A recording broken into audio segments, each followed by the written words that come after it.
అనడానికి గుర్తు శివలింగం మీద 5 తలలు వస్తాయి కరించి పడగలం.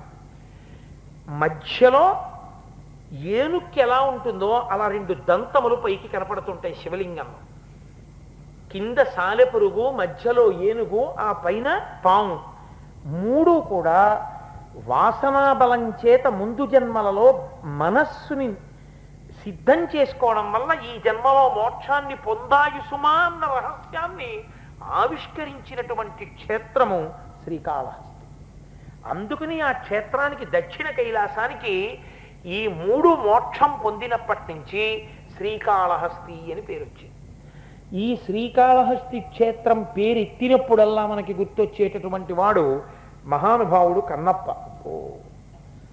కన్నప్ప ఆయనది ఒక విచిత్రమైనటువంటి స్వరూపం. అసలు ఆయన పరమశివుని యొక్క చెలికాడు, పరమమిత్రుడు, స్నేహితుడు, కుబేరుడి యొక్క